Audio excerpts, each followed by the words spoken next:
उस अंकल ने मेरे साथ बहुत ज़्यादा बुरा किया। अल्लाह ताला ने उसको उसकी सज़ा दी और मैंने भी उसको उसकी सज़ा दी क्योंकि उसने मेरे साथ बहुत ज़्यादा बुरा किया था। अस्सलाम वालेकुम, मेरा नाम रुकैया है और मैं बचपन से ही मेरे माँ बाप फौत हो चुके थे। उसके बाद मुझे मेरे पड़ोसी अंकल ने अपने घर में रख लिया क्योंकि मेरे माँ बाप के बाद मेरा कोई रिश्तेदार नहीं था। उन्होंने मुझे अपनी बेटी की तरह पाला पोसा और जब मैं बड़ी हो गई तो उनके हर काम कर लेती थी। उनका एक बहुत बड़ा और खूबसूरत घर था, उसमें वो अकेले रहते थे। मुझे कभी पूछने की हिम्मत ही ना हुई कि उनके ख़ानदान वाले कहाँ रहते हैं। उन्होंने मुझे अपने घर में रखकर उनका मेरे ऊपर बहुत बड़ा एहसान कर दिया। वो बहुत अच्छे इंसान थे। वो हर तरह मेरे ख्याल रखते थे, कपड़े पैसे वगैरह हर तरह का ख्याल रखते थे। इस घर में मेरे अलावा 2 नौकर और थे, वो घर का काम करते थे। इस घर में मेरी हर ख्वाहिशात पूरी की जाती थी। यहाँ इस घर में एक बहुत बड़ा स्टोर रूम था जहाँ किसी को जाने की इजाज़त नहीं थी। अंकल ने ख़ास तौर मुझे कहा था कि बेटा इस तरफ नहीं जाना। वो स्टोर रूम ऊपर वाली मंजिल पर था। मैं हमेशा सोचती थी इस स्टोर रूम में ऐसी कौन सी ख़ास चीज़ है जो अंकल मुझे वहाँ जाने से मना करते हैं। जब उन्होंने मुझे ऊपर वाली मंजिल पर जाने से मना किया, एक दफ़ा मैंने उन्हें ऊपर वाली मंजिल की सफाई के लिए इजाज़त ली तो उन्होंने इजाज़त दी और कहने लगे, ठीक है बेटा, तुम ऊपर वाली मंजिल की सफाई करना लेकिन स्टोर रूम की तरफ जाना नहीं। तो मुझे भी हिम्मत नहीं हुई उनसे पूछने की वो मुझे उस तरफ जाने क्यों नहीं देते, क्योंकि उनके मेरे ऊपर बहुत सारे एहसान हैं। इसीलिए मैं उनसे कोई सवाल नहीं करती हूँ क्योंकि अंकल मेरे ऊपर बहुत ज़्यादा भरोसा करते हैं और मुझे यहाँ किसी चीज़ की परवाह नहीं थी क्योंकि मुझे यहाँ कुछ कहने वाला कोई भी नहीं था। मैं अंकल को बहुत बार ऊपर वाले छत से नीचे आते हुए देखा था। कुछ दिनों के बाद अंकल को किसी काम से शहर से बाहर जाना पड़ा था। उन्होंने मुझे अपने पास बुलाया और घर की सारी चाबियां दे दी और कहने लगा, मैं ये घर की सारी चाबियां तुम्हारे हवाले कर देता हूँ। तुम घर का अच्छे से ख्याल रखना और ख़ासतौर यही बात कि ऊपर वाली मंजिल पर जाने की कोई ज़रूरत नहीं।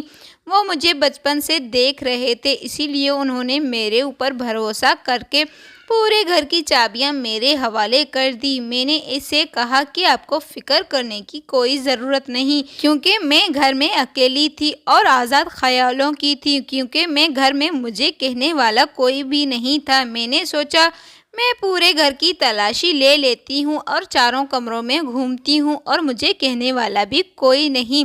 मैं सोच रही थी कि अंकल तो घर पर नहीं हैं, इसीलिए मैं जाकर स्टोर रूम देखती हूँ उसमें ऐसी कौन सी चीज़ है जो अंकल मुझे ऊपर जाने नहीं देते। मैंने सोचा पूरे घर की चाबियां मेरे पास हैं, इन चाबियों में स्टोर रूम की भी चाबी इसी में थी। मैंने सोचा खोलकर देख लेती हूँ। फिर मैंने सोचा अगर अंकल को पता चल गया कि मैं ऊपर छत पर स्टोर रूम में गई थी, फिर अंकल तो मुझे घर से निकाल देंगे। अंकल के सिवा और इस घर के सिवा मेरा और कोई सहारा नहीं था। फिर मैंने सोचा यहाँ पर मुझे देखने वाला भी कोई नहीं। ड्राइवर तो अंकल के साथ चला गया और वॉचमैन भी घर के अंदर नहीं आता। मैं सीढ़ियाँ चढ़ती जा रही थी और सोच रही थी स्टोर रूम के अंदर अंकल की बचपन की कुछ यादें हों या फिर स्टोर रूम के अंदर अंकल की कोई कीमती सामान हो। सोचते सोचते मैं स्टोर रूम के सामने पहुंच गई और 2 मिनट वहां पर खड़ी होकर सोच रही थी, लेकिन स्टोर रूम का दरवाज़ा खोलते मुझे बहुत डर लग रहा था और डर की वजह से पसीना आ रहा था। वहां पर खड़ी होकर सोच रही थी कि अंकल मेरे ऊपर इतना भरोसा करते हैं, भरोसा करने के बावजूद उन्होंने मुझे घर की सारी चाबियां मेरे हवाले कर दी। फिर मैं उनके साथ ऐसा कैसे कर सकती हूँ? अगर उन्हें मेरी इस हरकत का पता चला वो तो मुझे घर से निकाल देंगे। इस घर के अलावा मेरे पास कोई ठिकाना नहीं था। अंकल को गए हुए 1 हफ्ता गुजर गया था और आने में भी कुछ दिन बाकी थे। मैंने सोचा ऊपर वाली मंजिल की सफाई कर लेती हूँ, जब तक अंकल आ जाएंगे ऊपर बहुत मिट्टी जम जाएगी। अब तो मैं सारा दिन अकेली रहती थी। अगर अंकल होते थे तो वो मुझे बहुत सारी हल्की पुल्की काम करवा लेते थे। मैं बैठे बैठे बहुत ज़्यादा बोर हो रही थी।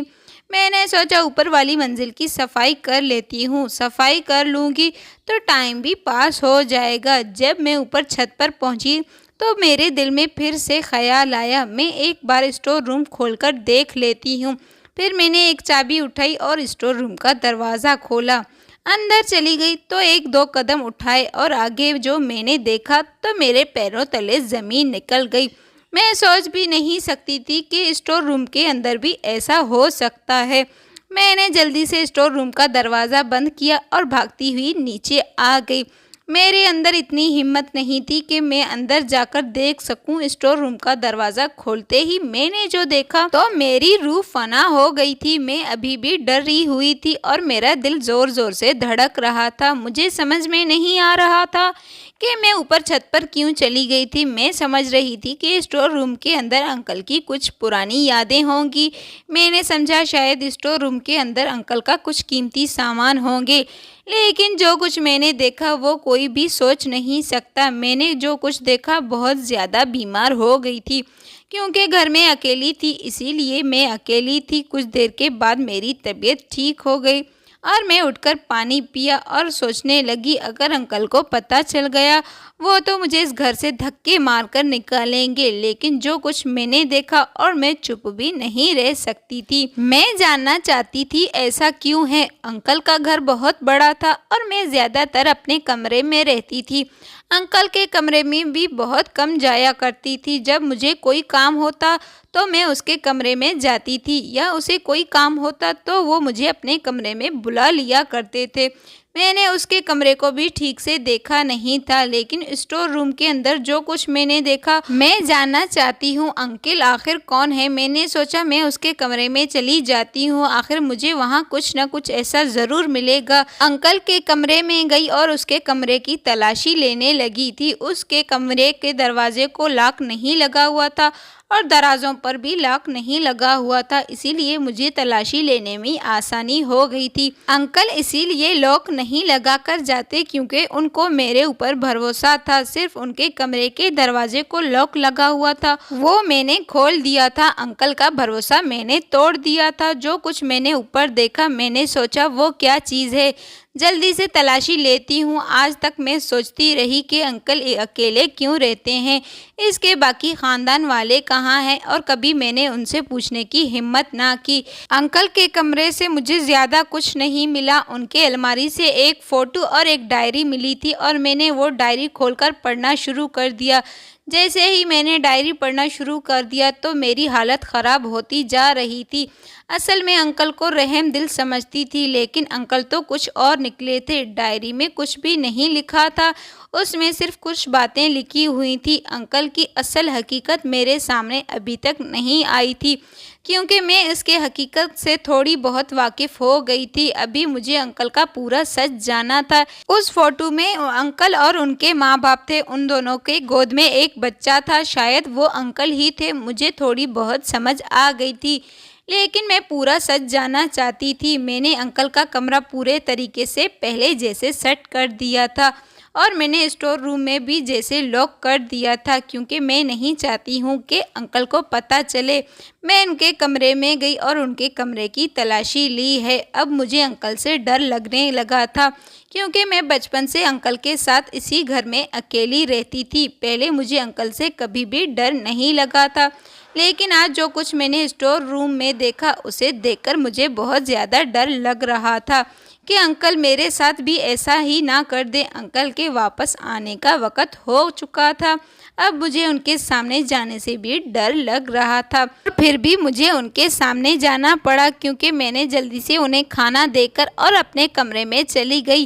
अब मैं सोच रही थी कि अगर अंकल को पता चल गया वो तो मेरा क्या हाल करेंगे, वो मेरी जान ही ना ले ले। मैं अपने कमरे में आकर आराम कर रही थी, तभी मेरे फ़ोन की घंटी बजी।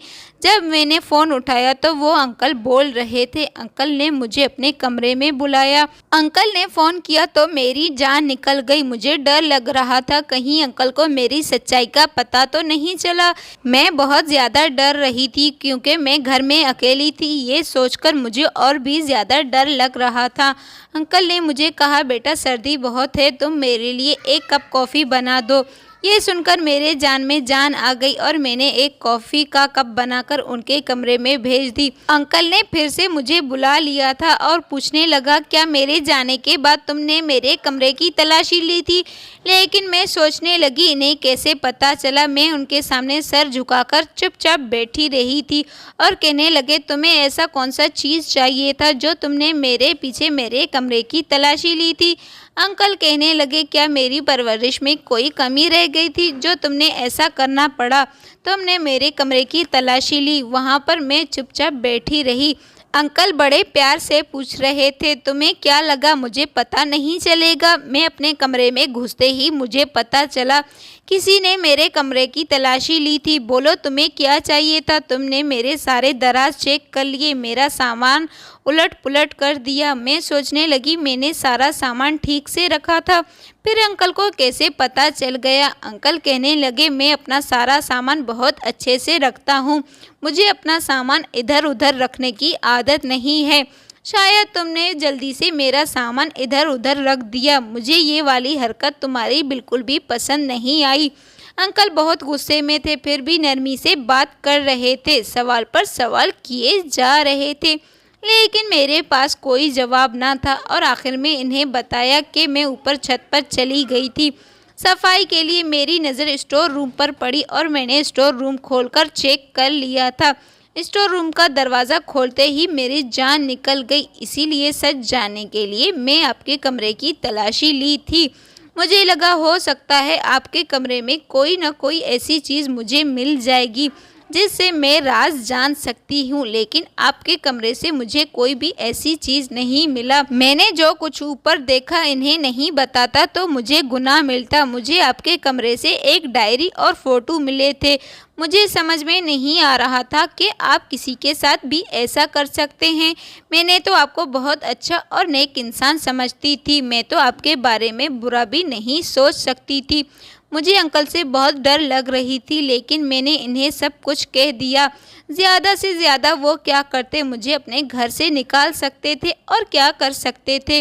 और जो कुछ मैंने ऊपर देखा मैं चुप नहीं रह सकती थी। अंकल मेरी तरफ देखकर गुस्सा होने के बजाय मुस्कुरा रहे थे और कहने लगे, जानकर खुशी हुई, तुम्हें भी सही और गलत का फ़र्क पता है। अगर तुम्हें सच जानना है तो मुझसे पूछ लेती, तो मैं तुम्हें इस तरह पीछे से कमरे की तलाशी नहीं लेनी चाहिए थी।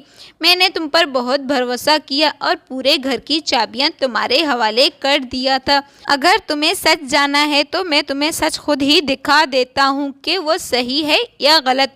जब मैं 4 साल का था तो मेरे बाप फौत हो चुके थे। एक पड़ोसी आदमी जो मेरे बाप को जानता था, उसने मुझे पाल पोस कर बड़ा कर दिया। वो आदमी इसीलिए मेरा ख्याल रखता था वो मेरी माँ से शादी कर सके, और मेरी माँ ने इसीलिए शादी की ताकि वो मेरा अच्छे तरीके से ख्याल रख सके। वो मुझे बाप की कमी महसूस होने नहीं देंगे। मेरे बाप का बहुत अच्छा कारोबार था, क्योंकि मेरी माँ अकेली थी, इतने बड़े कारोबार को नहीं संभाल सकती थी। मैं उस वक़्त बहुत छोटा सा था, इसीलिए वो अंकल मेरे बाप के कारोबार को चलाते थे। वो मेरे दूसरे बाप बहुत अच्छे तरीके से ख्याल रखते थे। स्कूल छोड़ने के लिए भी जाते थे और स्कूल से लेने के लिए भी आते थे। मैं उनके साथ बहुत ज़्यादा खुश था और मेरी माँ भी उनके साथ बहुत ज़्यादा खुश थी। लेकिन मेरी माँ का और उनका साथ कुछ दिनों का था। शादी के कुछ दिनों के बाद मेरी माँ को हार्ट अटैक हो गया। वो मर गई थी। मेरे बाप ने अपने मरने से पहले सब कुछ मेरे नाम कर दिया था। मैं 18 साल का होता तो वो सारे कारोबार मेरे हो जाते। मेरी माँ के नाम पर कुछ भी नहीं था, सिर्फ एक घर और कुछ जायदाद थी जिसे माँ ने मरने से पहले अपने दूसरे शौहर के नाम कर दिया था। जब तक मैं 18 साल का नहीं होता वो सारे जायदाद का मालिक मेरा दूसरा बाप था। वो देखभाल करते थे। मेरी माँ के मरने के बाद मेरे दूसरे बाप का रवैया मुझसे बदलता जा रहा था। उन्होंने मेरा स्कूल जाना भी बंद कर दिया था और मुझे एक कमरे में बंद कर देते थे। जब मेरे मरने की जैसी हालत होती तो वो मुझे एक गिलास पानी और थोड़ा खाना वगैरह देते थे। मेरा बाप घर में सारा दिन अय्याशी करता रहता और सारे वफादार नौकरों को भी घर से निकाल दिया था और अपने जैसे लालची लोगों को घर पर काम पर रख दिया था। वो नौकर भी उनके मर्जी के मुताबिक चलते थे। जब मैं कमरे से निकलने की कोशिश करता तो मेरा सौतेला बाप और उनके नौकर मुझे मारने लगते थे। वो रोज़ाना अपने दोस्तों को घर में लाते और पार्टियां वगैरह करते थे और मेरे बाप के पैसों को उड़ाते थे।